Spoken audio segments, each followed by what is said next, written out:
오늘 사도행전에 있는 말씀 가지고 함께 은혜를 나눌 텐데, 믿는 자의 구원이라는 제목으로 하나님 말씀을 전하겠습니다. 여러분, 이방인이라는 말 잘 아시죠? 들어봤죠? 잘 쓰는 말은 아니지만 듣기는 합니다. 익숙한 말이죠. 오늘 말씀에서 이방인이라는 말이 이제 나올 텐데 어떤 뜻으로 쓰이는지 우리가 한번 생각해 볼 필요가 있습니다. 이방인이라는 말은 문자적으로 보면 간단하게 얘기하면 우리에게 속하지 않는 다른 사람을 말합니다. we죠, 영어로. 우리에게 속하지 않는 다른 사람, 우리가 아닌 다른 사람들. 영어로 outsider라고 이야기를 하죠. 우리나라, 우리 민족 또는 우리 조직이 아닌 사람들을 이야기합니다. 학생 자녀가 있는 분들은 아실 텐데요. 아이들이 쓰는 말 중에 아싸라는 말이 있어요. 표준어는 아닙니다. 비속어라고 하기도 애매하고, 그런데 아웃사이더를 영어 단어를 줄인 말이라고 해요. 아싸라고. 이 아싸는 이방인에 해당하는 그 영어 단어를 이제 줄인 거죠. 친구들 무리에 끼지 못하는 이방인 같은 친구를 말하는 것 같아요. 어떤 경우에는 자기들끼리 의도적으로 어떤 친구를 무리에 끼워주지 않고 따돌리면서 아싸라고 부르면서 무시하는 일들이 있습니다. 한때 정말 이게 따돌림 문제가 사회적인 이슈여가지고 정말 슬픈 일로도 막 연결이 되고 그랬던 것 같은데 요즘도 아마 사라지지는 않았을 거라고 생각을 합니다. 그래서 아이들이 왕따시킨다 이런 말 많이 들어보셨죠? 이건 정말로 없어져야 할 나쁜 행동인데 잘 안 없어지는 것 같습니다. 그런데 생각을 해보면 우리 어른들도 사실 아이들과 크게 다르지 않는 것 같습니다. 어른들도 우리라는 무리에 속하지 않는 사람들에게는 관심을 잘 주지 않죠. 가끔 보면 교회에서도 그런 일이 생길 수도 있는 것 같아요.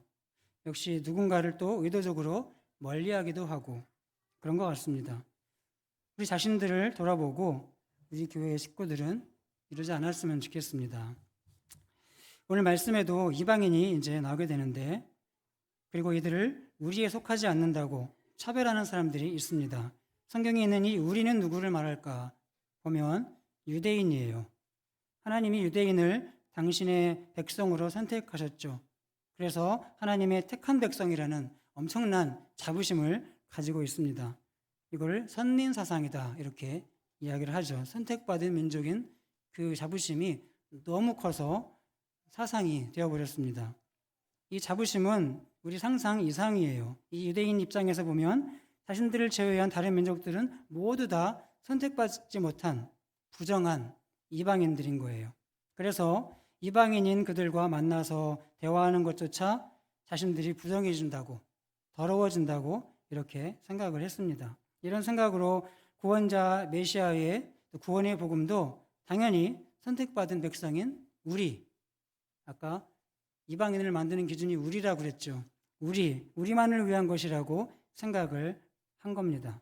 그런데 유대인들이 생각하는 구원과 예수님이 말씀하시는 구원의 내용이 다르다는 게 문제였죠. 그래서 그들은 예수님을 구원자, 메시아로 인정하지 않습니다. 본인들이 원하는 모습의 메시아가 아니거든요. 이렇게 유대인들은 선민으로서 엄청난 자부심이 있었고 자신들을 제외한 이방인들을 다 부정하다고 생각했습니다. 오늘 성경에 중요한 인물이 나오는데요. 가이사랴라는 지역에 사는 고넬료라는 사람입니다. 이 사람은 로마 군대의 백부장이에요.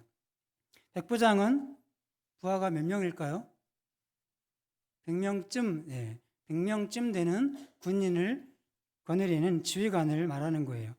천부장 그러면 부하가 1000명쯤 되겠죠. 실제로 그런 지휘관 직책들이 있었죠.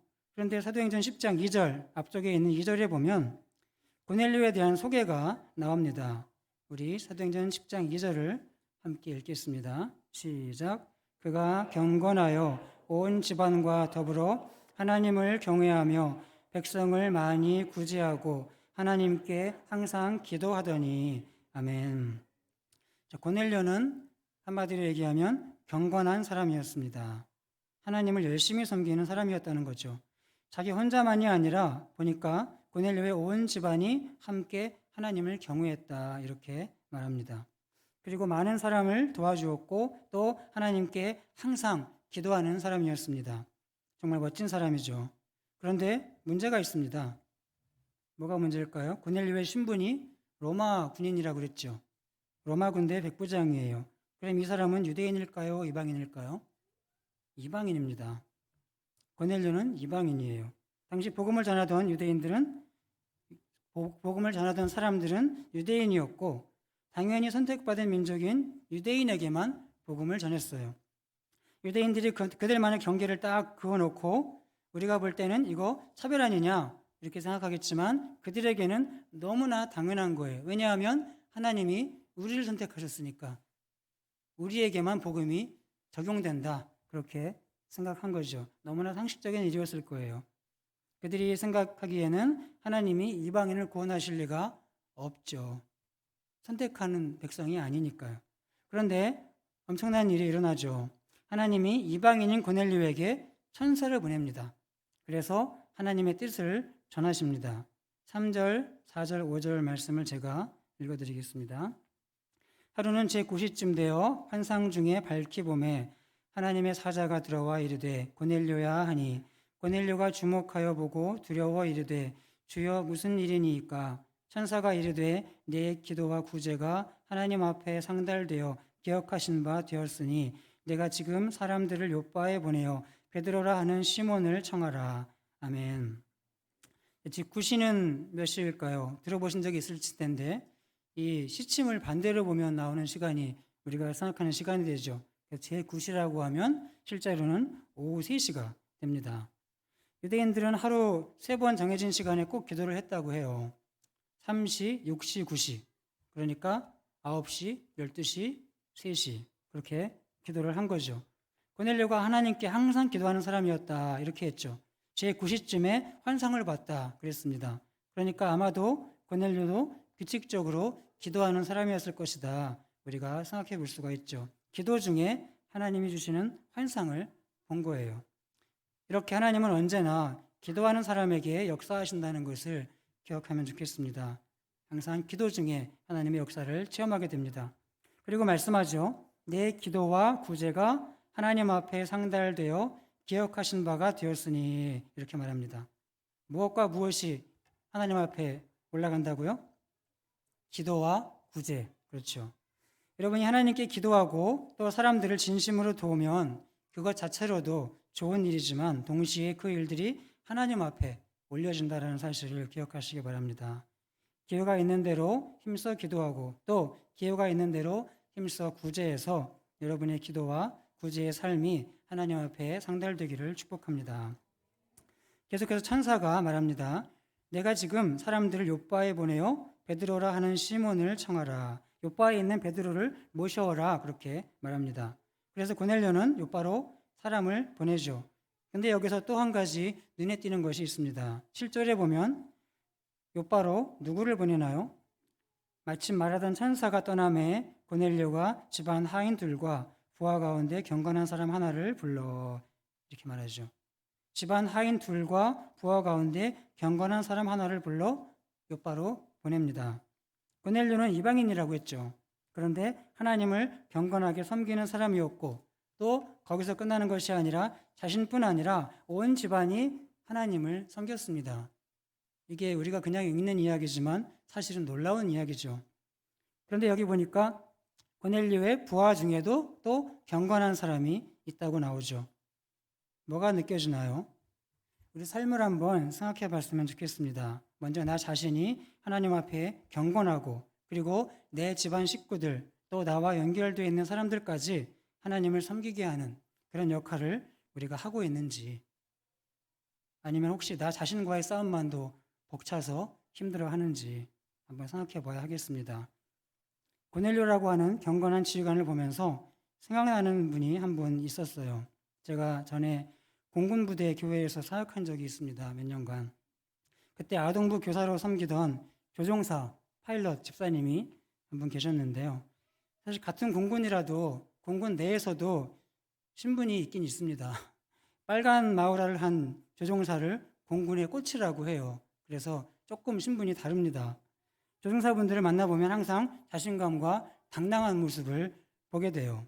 가끔은 그게 좀 과하기도 하죠.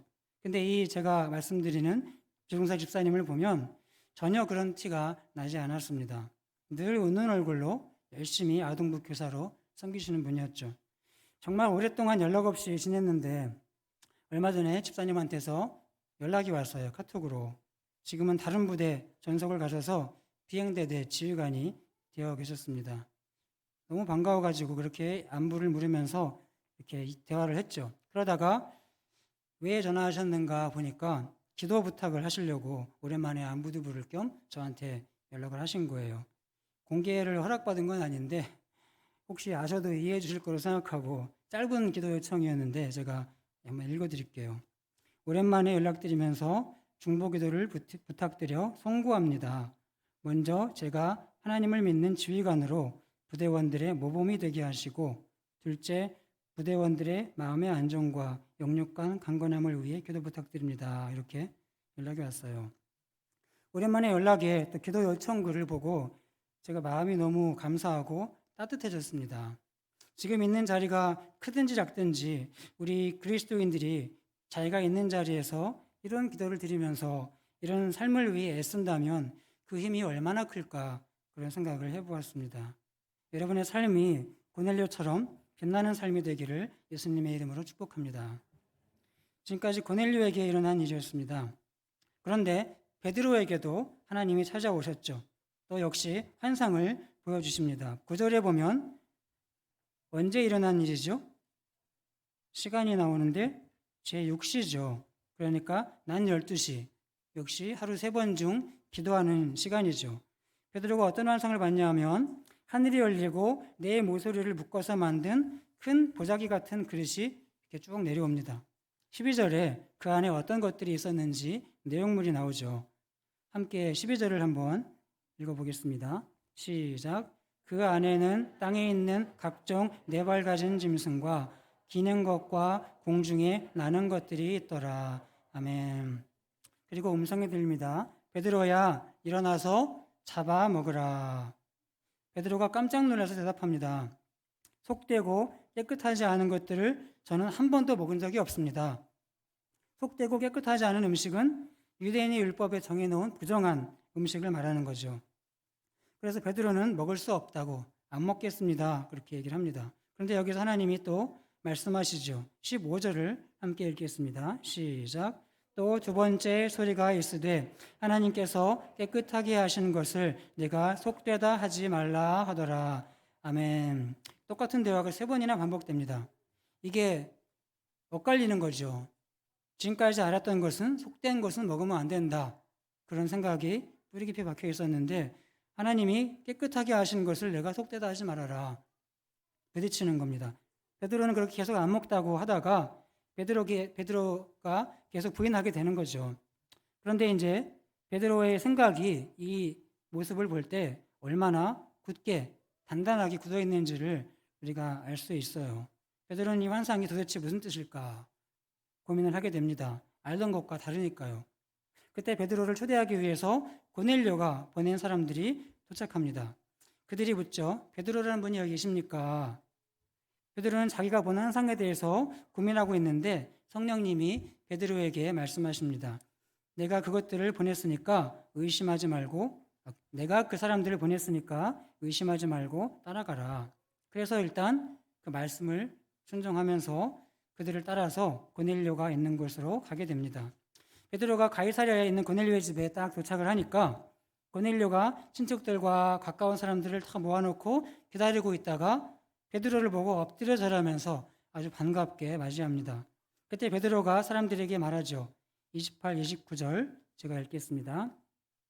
이르되 유대인으로서 이방인과 교제하며 가까이 하는 것이 위법인 줄은 너희도 알거니와 하나님께서 내게 지시하사 아무도 속되다 하거나 깨끗하지 않다 하지 말라 하시기로 부름을 사양하지 아니하고 왔노라. 묻노니 무슨 일로 나를 불렀느냐. 아멘. 베드로가 환상을 이해한 것 같나요? 이해 못한 것 같나요? 지금은 이해한 것 같죠. 그렇죠? 문제를 하나 내겠습니다. 베드로가 본 환상에 나오는 속되고 깨끗하지 않은 음식은 뭘 의미하는 걸까요? 맨 처음에 얘기했던 단어입니다. 이방인입니다. 이방인. 그리고 베드로가 갖고 있던 고정관념은 당시 유대인들이 얼마나 이방인들에 대해 부정적이고 단단한 편견을 뿌리 깊게 갖고 있었는지를 보여주는 것이라고 했죠. 고넬료는 베드로에게 자기가 기도 중에 본 환상을 이야기해요. 그리고 이곳에서 하나님의 말씀을 전해 주십시오라고 요청합니다. 그때 현재 진행되고 있는 이 하나님이 인도하시는 상황을 모두 파악한 베드로가 고백을 하죠. 34절, 35절을 우리 함께 읽겠습니다. 시작. 베드로가 입을 열어 말하되 내가 참으로 하나님은 사람의 외모를 보지 아니하시고 각 나라 중 하나님을 경외하며 의를 행하는 사람은 다 받으시는 줄 깨달았도다. 아멘. 아주 중요한 말씀이죠. 고넬료와 베드로 양쪽을 다 움직이셔서 여기까지 인도하신 하나님의 깊은 의도를 깨닫습니다. 지금까지 자기가 옳다고 생각했던 것이 산산이 깨지는 거죠. 그리고 베드로는 그들에게 예수님과 구원의 복음에 대해 열심히 말씀을 전합니다. 예수님을 믿는 사람들은 다 그의 이름을 힘입어 죄의 사함을 받는다고 하셨다. 이렇게 선포를 합니다. 여기에 중요한 말은 예수님을 믿는 사람들은 다, 이 다죠. 예전에는 아니었죠. 다가 아니었죠. 유대인이었었죠. 하지만 이제는 예수님을 믿는 사람들은 다 죄의 사함을 받고 구원을 얻는다. 이렇게 당당하게 선포하게 됩니다. 로마서 3장 22절에 말씀합니다. 곧 예수 그리스도를 믿음으로 말미암아 모든 믿는 자에게 미치는 하나님의 의인이 차별이 없느니라. 로마서 10장 13절도 말씀합니다. 누구든지 주의 이름을 부르는 자는 구원을 받으리라. 차별이 없고 누구든지. 베드로는 외모나 출신에 차별 없이 모든 믿는 자를 구원하시는 예수님의 구원을 선포합니다. 이 고백이 나오기 위해서 베드로는 그동안 자기가 따랐던 믿음의 잘못된 상식과 지식, 고정관념을 다 깨뜨려야만 했었죠. 베드로가 말씀을 이렇게 선포할 때 놀라운 일이 일어납니다. 우리 44절부터 46절까지 함께 읽겠습니다. 시작. 베드로가 이 말을 할 때에 성령이 말씀 듣는 모든 사람에게 내려오시니 베드로와 함께 온 할례 받는 신자들이 이방인들에게도 성령 부어 주심으로 말미암아 놀라니 이는 방언을 말하며 하나님 높임을 들음이러라. 아멘. 이방인에게 성령이 임했습니다. 이건 유대인들이 들으면 진짜 절대 믿지 못할 이야기예요. 하지만 실제로 일어났죠. 여기에 있었던 베드로와 또 함께 온 사람들이 증인입니다. 베드로는 이방인들이 우리 유대인이랑 똑같이 성령을 받았는데 이들에게 세례를 베푸는 것을 감히 누가 맡겠는가 하면서 그들에게 세례를 베풀어 줍니다. 예수 믿는 사람과 안 믿는 사람의 차이는 말 그대로 예수님을 믿느냐 안 믿느냐입니다. 중요한 것은 유대인이냐 이방인이냐가 아니라 예수님을 믿느냐 안 믿느냐 이거예요. 그러니까 어떤 소속이나 신분 또는 직분이 나를 말해주는 것이 아닙니다. 나의 믿음이 하나님 앞에 나의 삶이 나를 말해줍니다. 당시 사람들은 유대인이냐 이방인이냐에 목숨을 걸었어요. 하지만 정작 하나님 앞에서는 그런 게 아무 의미가 없는 것이었습니다. 소속이나 신분 또 그 사람이 가진 타이틀이 아니라 예수님을 구주로 믿는 사람, 하나님 앞에 경건한 믿음의 삶을 실천하며 사는 사람, 이런 사람이 구원받은 하나님의 백성이라는 것을 기억하시기 바랍니다. 우리 누가복음 3장 8절 말씀을 또 한번 읽어보겠습니다. 시작. 그러므로 회개에 합당한 열매를 맺고 속으로 아브라함이 우리 조상이라 말하지 말라. 내가 너희에게 이르노니 하나님이 능히 이 돌들로도 아브라함의 자손이 되게 하시리라. 아멘. 속된 표현으로 뼈를 때리는 말씀이죠. 정말 내가 아브라함의 자손이라는 자부심, 이 자만심이 유대인들을 다 망치고 있었습니다. 분명한 회개와 믿음의 열매가 없는 삶은 하나님 앞에서 길가에 있는 돌만도 못할 수 있다는 거죠. 이제 말씀을 마무리하겠습니다. 구원은 유대인의 구원도 아니고 그렇다고 이방인의 구원도 아니고 사람들이 정해놓은 어떤 소속만의 구원이 아닙니다. 구원은 믿는 자의 구원입니다. 오늘 말씀의 제목을 한번 따라해 볼까요? 믿는 자의 구원. 한 번 더요. 믿는 자의 구원. 로마서 1장 17절은 말씀합니다. 복음에는 하나님의 의가 나타나서 믿음으로 믿음에 이르게 하나니 기록된 바 오직 의인은 믿음으로 말미암아 살리라 함과 같으니라. 아멘. 우리 모두 믿는 자가 되십시다.